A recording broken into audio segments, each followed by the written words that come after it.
Good morning. Hello and welcome to our week 2 live session. Please use the chat area to write things so that we can address them.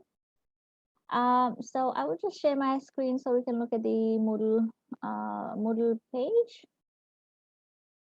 You guys can hear me, right? And you can see me. Yes, ma'am. Okay, great. Thanks, Shahir. All right, so how are you guys doing? How are your courses going? Are you able to study and progress with your courses? Are there any issues that have come up regarding accessing Moodle or accessing your course stuff for any course, including this one?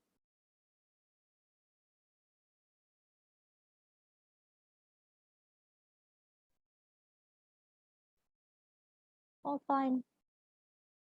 Okay, so I have got the Moodle page and it says you guys can see my screen. Yes, ma'am.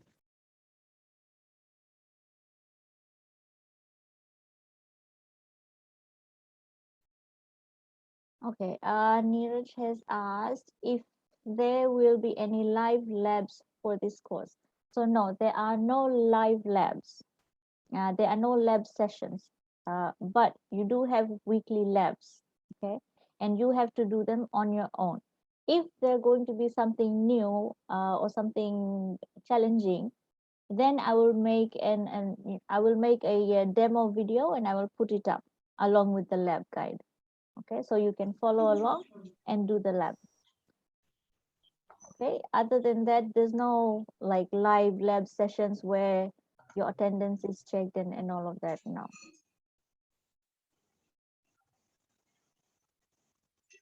Okay, is that fine? Is that clear? Are there no lab recordings either? There will be lab recordings where needed, right? So I'll just discuss this week's when we get to that part in a moment. So are there any lab recordings? Yes, there will be where needed. Where they're not needed, I won't make them. When will the Dropbox for the labs close? Yes, they will close on Sunday, that week Sunday. So you need to try to so the purpose of the lab and the Dropbox is so that you guys within yourselves feel like, okay, this week I was supposed to have learned something in this course. What was I supposed to have learned this week? And so you use the lab guide. Okay, so you use the lab guide, do the lab within that week so that you haven't missed too many, and now you have 5 labs that are missed and you have to do all of them, and then you won't feel like doing any because it's too much and so on. Okay, so every week try to make sure that you do it by Sunday. If needed, I will allow for late submission. So we have a final cutoff date for the drop boxes as well, which I might set to the week 14 or something for the end of the semester. So in case someone really has not managed to do them and put them in, maybe you get time in your study break, not study break, in the mid semester break or towards the end of the semester. Whenever you get time, you can do them and submit them, but they will be marked as late submission. Of course, you don't get penalized because it's not marked anyway. So it's mostly for you to make sure that you have met the milestones and you are staying on track and you continue learning.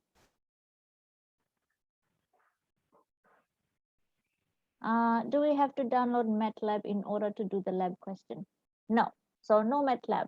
I know that this week's lab guide, it contains a question where you have to do the thing in MATLAB.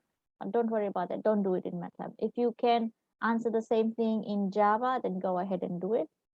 But you don't need to set up MATLAB. MATLAB is not free.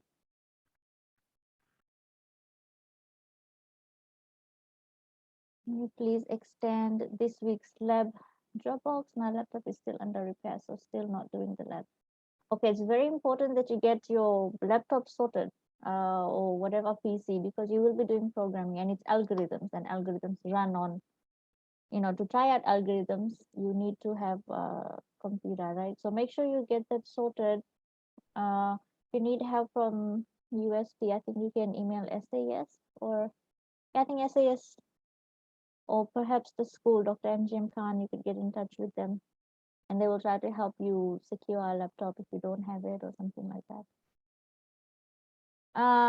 You can also try programming online. I think I give a link. Do you guys know if I didn't give a link? You have online websites where you can compile and run your Java code, or most programming languages have these online compilers. Okay, no, it's not here.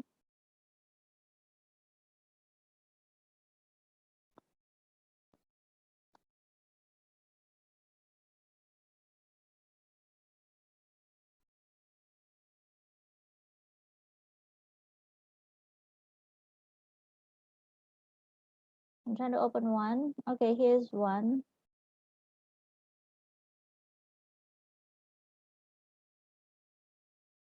Yeah, so you can try out your solutions, for labs, or in lectures. In lectures, we'll be going through some algorithms, right? So you can, if your PC is not working or something, you can just try the online compilers like this one. Type in your code here. You guys are seeing what I'm trying to show you, right? Yes? Are you seeing my browser? Yes. Okay, great. Yes, ma'am. Okay, great.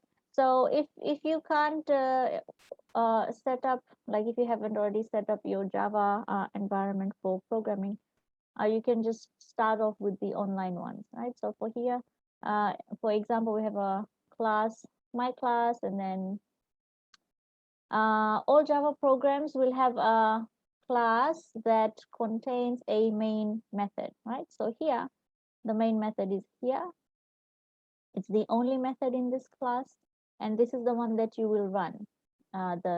When the program executes, it looks for the main method, and that's where your logic of your program needs to be.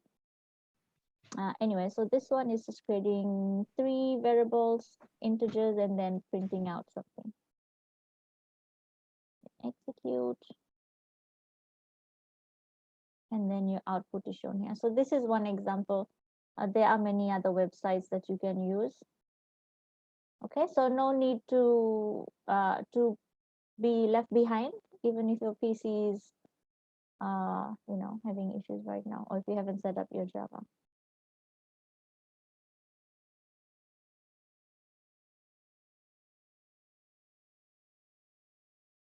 Okay, so that's about the Java programming and where you can go online even. So I guess you can do this even from your phone, right? Smartphones. You can go to this website and try out the algorithms from your phone. Okay, can you go over the lab? Okay, we can take a look at the lab. I haven't looked at it yet. I can look at it with you guys. Let's see how it goes. For week 2, there's only one lecture coding. Yes. Only one lecture coding for this week.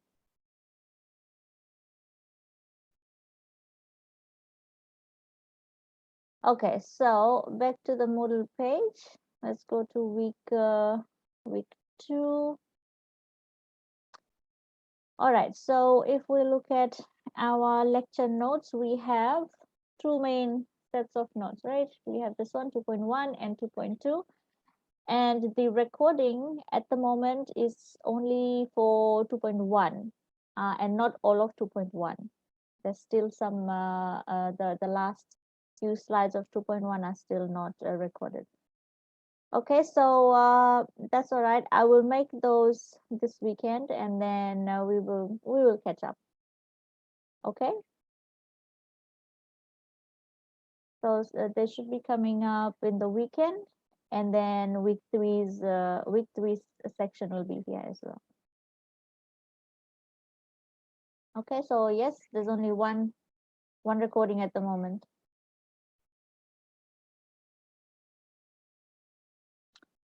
For lab, it's hard to do. Only follow instructions. Try to do the lab. There be a lab walkthrough provided. Okay, I can do a. Okay, I'll do a demo recording for that as well. So the lab. Let's see. You are new to Java, yes, but you need to catch up. You need to learn quickly. Hmm.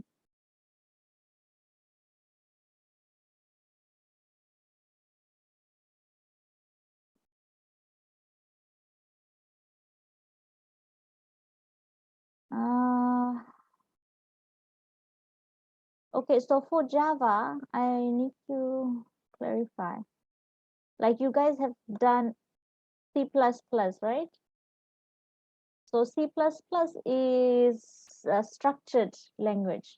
It's that's the one we are used to because that's what we start with. C++, Python, if you have started with these. In those languages, we just start, right? We have a main, we just start with this, right? We have a main, and then in there we start writing all our code. And then if we want, we can add functions, right? Another word for functions is method. So here, the idea of methods, functions is still there. But the thing about Java is that it is fully object oriented. That means that it works with objects. Everything has to be an object. If this object, a class, an employee object, a staff object, or shape object, a vehicle object, like everything has to be an object. And how do you make objects? You make objects from a blueprint, right, which is the class, right? So for example, here you have a class, and then inside that class you will have some attributes and some methods, right? So the object will have some attributes and some methods, and then you have to use those objects to carry out the logic of your program. So for example, in one of the lecture recordings, I had that customer order program. So in there you have a customer order class which produces many customer orders. So the objects are customer orders. I wish I could draw right now.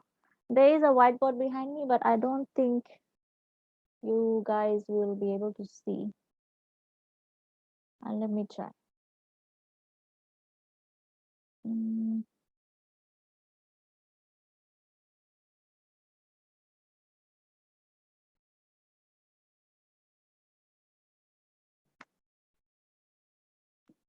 can you see? No, right? Not very clear. Is it clear? No?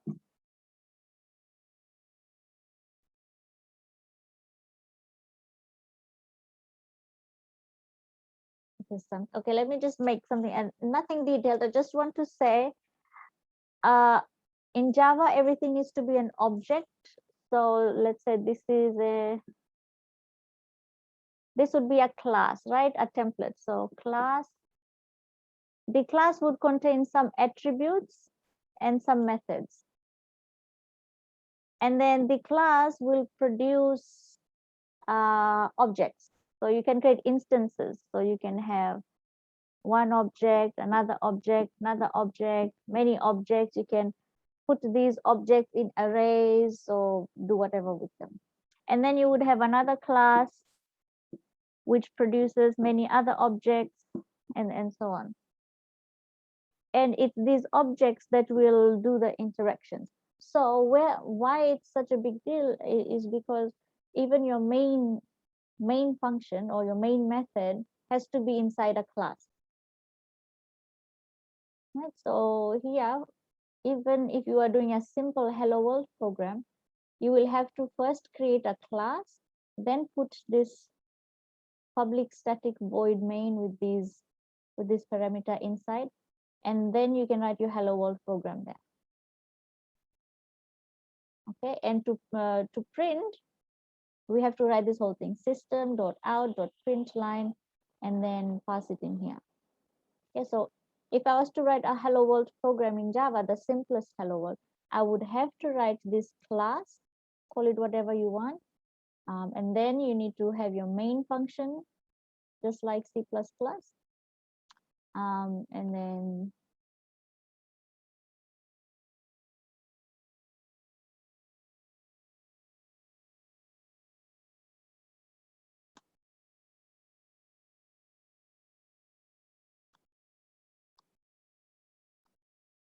then that is my hello world program. So I will execute.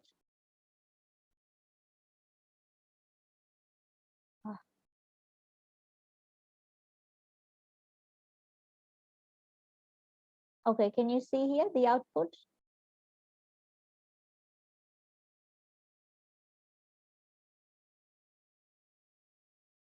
So even the simplest program, this is where you will start off. You need to have a class. Inside that class, you write your public static void main with string args like this. And that is your main function, main method. In there, you write whatever you want to write. Okay, you can create your arrays or whatever. I hope that is clear.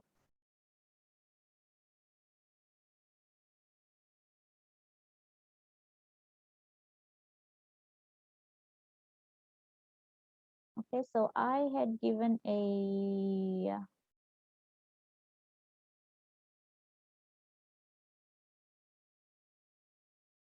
script here, this one.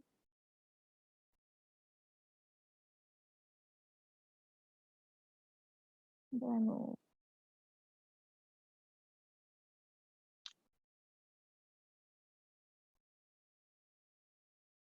Right, so here can you see I have got a public class called Java Basics, and then in there I have my main function, right? And this function starts here and it's going to keep going all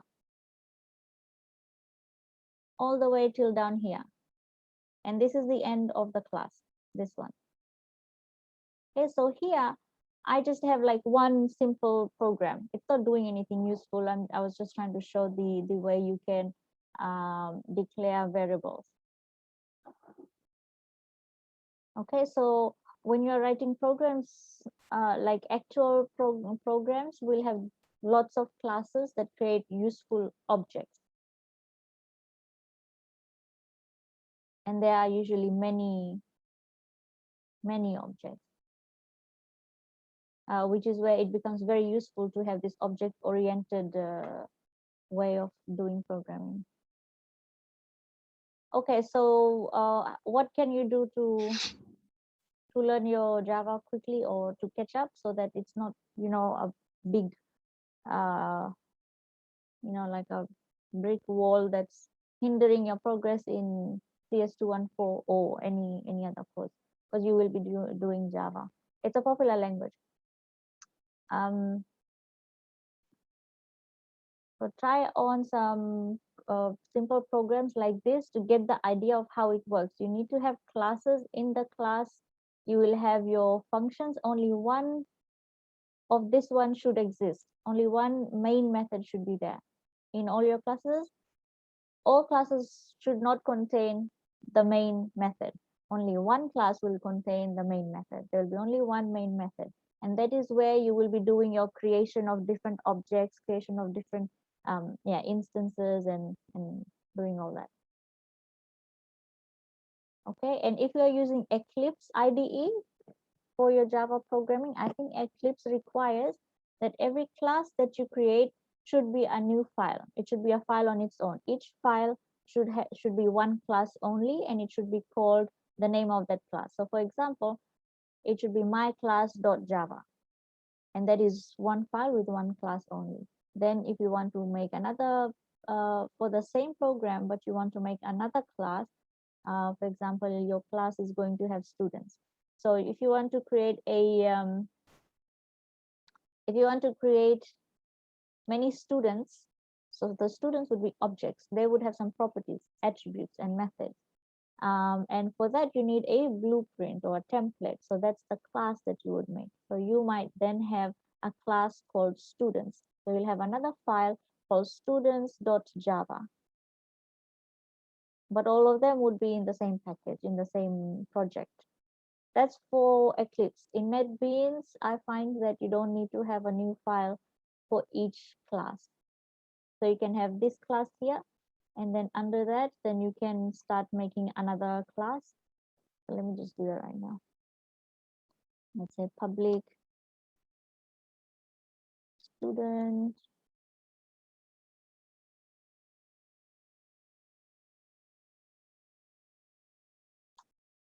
And let's say student will have a name, so string name.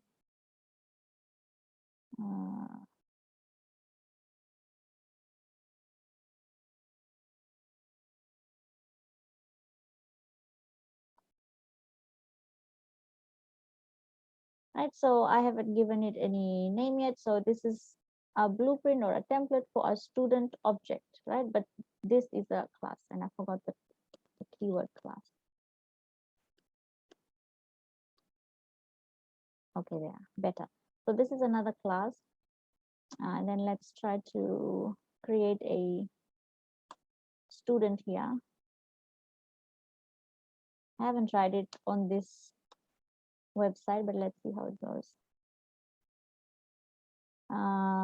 So my data type will be student.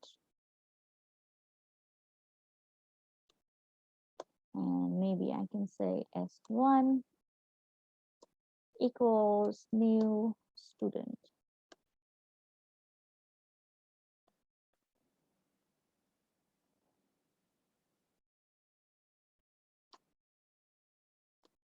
Then you can do something like student dot name to access the attribute, right? So student dot name, or not student, S1 dot name equals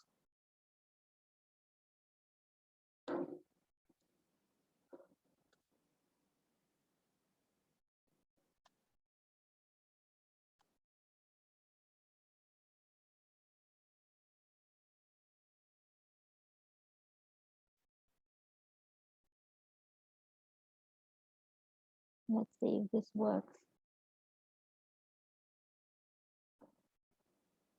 No, there's a problem. What is the problem?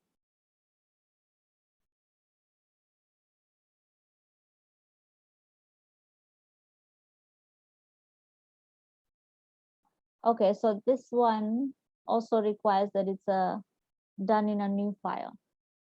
So when you use NetBeans, then you are allowed to have many classes in the same file.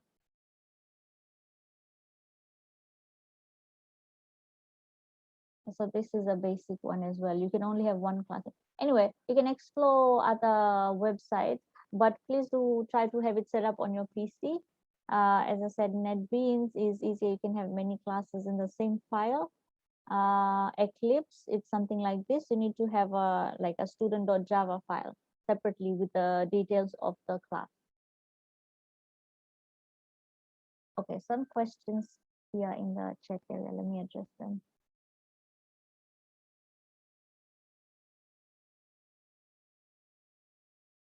Public static void is the same as main in C++. Yes. How to check the error in Java? So just like I got the error here, you will have to figure out. The best thing that you can do is you take you copy what you get. First of all, you try to understand what it's saying, like read it. So here it's telling me there's an error on in my class.java line 13. There's an error saying class student is public, should be declared in a file named student.java. If I don't know how to fix it, then just copy it and paste it in Google and search for other people have surely come across the same problem. And then you have to just read through, like your whole programming life will be this. You copy your error and you paste it in Google and you try to figure out, okay, how did other people solve it? Okay, so you look for your solution. By the way, let me just try to see.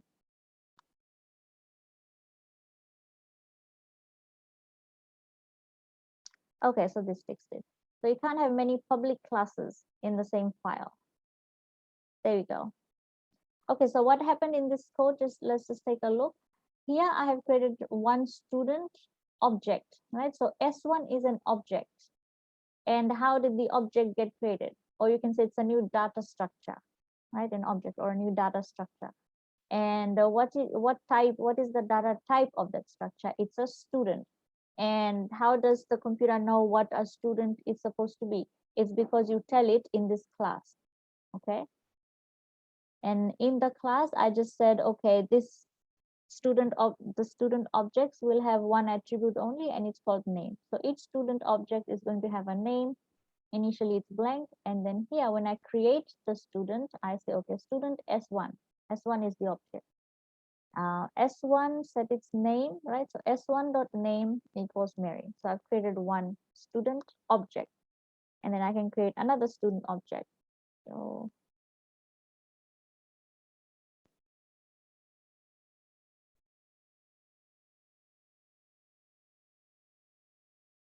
So here, let's create another student object, maybe S2, new student, and S2's name, let's set it to Mike. Another one is student S3. Let's set S3's name Tom, and then we can print them out.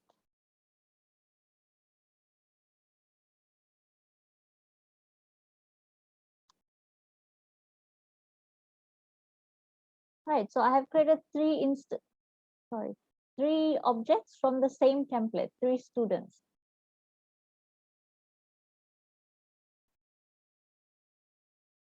Right, so when I'm printing their names, here I do S1.name, S2.name, S3.name. So I could put them in an array and create a student array list or something like that. Now all this, like this is the knowledge you have gotten from CS112, right? You guys learned about classes, about inheritance, right? Encapsulation, these things. You need that knowledge to then you apply it to any language like Java or any other language. Okay, so basically this is how you need to have classes. One of your classes should contain the main, and that is the program that will be executed. How to check error in Java? Okay, so I just told you how to check error. Now different IDEs will produce error in different places and stuff, but they will all generally, just show up in the console like this. We are going to run out of time for our session. Anyway, yeah, check the error. If you can't find the solution, then you can send me your file, send me a screenshot of your error, and so on. I'll try to help. What does static void mean in the code on the screen? So static void, yeah, that's the main method. That's the one that gets executed. Right, so your program logic needs to be in the public static void main, and there should be only one of that main method in your whole program.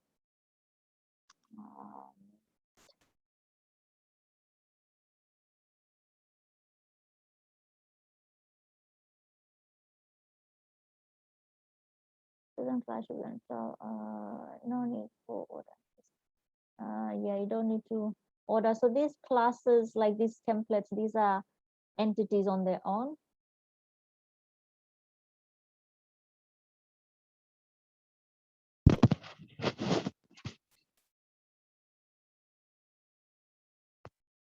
The New Boston, yes, the New Boston is very good. You can try that out. There are lots of YouTube videos that you can use to learn. Bucky, yes.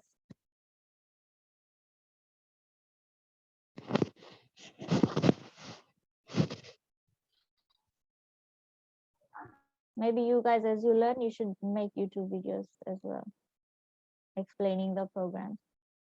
Viber group for CS214. Yeah, you guys can create your Viber group for CS214 if you want. Or Facebook group. I don't know if you guys prefer, we could do something like that. Okay, anything else? You wanted to go through the lab, so we don't have time to go through the lab now, especially because I haven't gone through it very well yet. What I will do then is I will make a demo as I do the answering, but I had it open somewhere. Let's just look at the question quickly.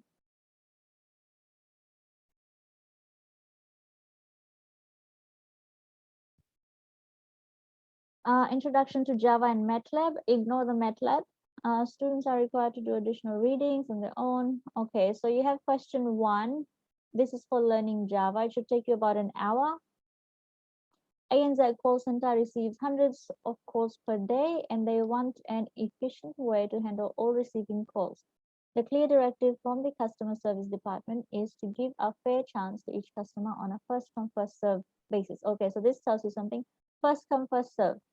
Customers calls will come in and get, they will line up, and the customer service department wants to allow the one who called first should be answered first. What is the best possible data structure for this application? Which one do you think? Can someone tell me? Queue, right? So first in, first out. The other one that we looked at is stack, right? Stack means last in, first out. So in this situation, for the calls, that would be very unfair, right? It should be the first person who calls should get answered first. Right, so we want to use a queue data structure for this. So a caller must hold the phone so that a consultant could attend to him or her when the caller gets his or her chance from the queue. Using NetBeans or any other IDE, make a simulation for this call center with appropriate features. Consultants should be able to see how many callers are currently in the queue. If you have time, add some advanced features such as caller can hang up the phone by giving his or her name and the message. Assume the call's phone number is captured by the system automatically. Okay, so this is very interesting, and you can be very creative with this, right? So the simplest thing would be, like, the most basic thing that you can do is you would have a class or some objects that are callers, right? And then you would create those objects and put them inside the queue as they call. And then you would have some objects which are the consultants, and the consultants should be able to see the queue and see the queue of callers, right? So you'd have a queue of callers. Yeah, so most basic one, that is what it would be. So you would have a class to define your consultants. You would have a class to define your callers, and then you would have a class. You can do a separate class that will have your main method, and in there you create the callers, create the consultants. Should we make the user enter the details of the callers, or we program that too? Don't make it too complicated. Just caller number. Caller just needs to have a number, and maybe what else do they need? Yeah, you can just start off with a phone number. That's it. That's for part B. You want to have the message and all of that. First, you do the simple one, which is A, right? Then later you see how you can expand that to have a message. In that case, maybe you can have an attribute, a message attribute for your caller objects. Better trying to make them as long as starting, guys, so we can continue from. Yeah, so what I will do is actually I'll make the demo, and like hopefully I do it that way, and then like at some point I'll say, okay, just stop the thing here and you try it out on your own, and then when you're done up till this much, then you continue the recording and follow. So just so you guys know, I can see who has accessed what resource from Moodle. So I can see who is opening and reading the lecture notes. I can see who has watched the lecture recording. And yeah, okay. So make sure you do go and visit the resources on time. Otherwise, you will have too many things piled up towards the end. How long have you been on this? Okay, so the session might end any time. I think we've discussed everything for today. For MATLAB, what did it ask? MATLAB is useful for quick calculations. Da, da, da. E-commerce website, products. Suppose end of the day, the items purchased by different customers is given as, okay. Each row indicates the number of individual items purchased by a customer. For example, row 3 shows customer has purchased 5 units of the first product, only 6 customers in the list and 5 items. Calculate the total sale using appropriate equations in MATLAB. And then you have to draw a graph. So it's just basic trying out how to use MATLAB. That's what this question is asking you to do. Not really much of algorithm stuff in there. Okay, it's just an initial thing. You can try to use like a online version of MATLAB. No, don't install MATLAB. It is a very expensive tool, mostly used for research. Because we have it already installed in our USB PCs in the labs, that's why we had this included in the lab, because you could do it. But don't go and install it on your PC unless you know for sure you're going to do research after your degree.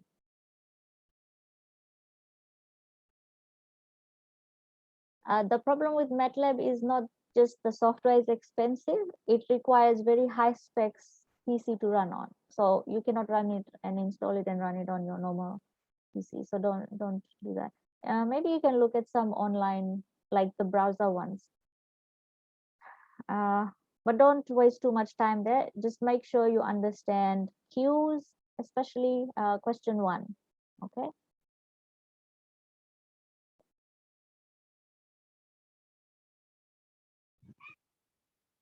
All right, I will try to have this recording up. So if any of your friends have missed it, I said that for last week, but last week we didn't discuss anything that, major to put up the recording. Do you guys have any other questions before this meeting ends automatically? How to set up NetBeans. I shared a video. There are many YouTube videos about setting up Java, your Java environment, and NetBeans, and setting up NetBeans. You just have to fiddle with it. And that is how your normal programming life will be from now on. Things in computers and programming, especially developer end, it's not simple. You will always have issues. Always. It's not that you tried something once and then there was an error and then okay, I can't do this or this cannot be done. No, take the error or see what the problem is, go to Google, type in the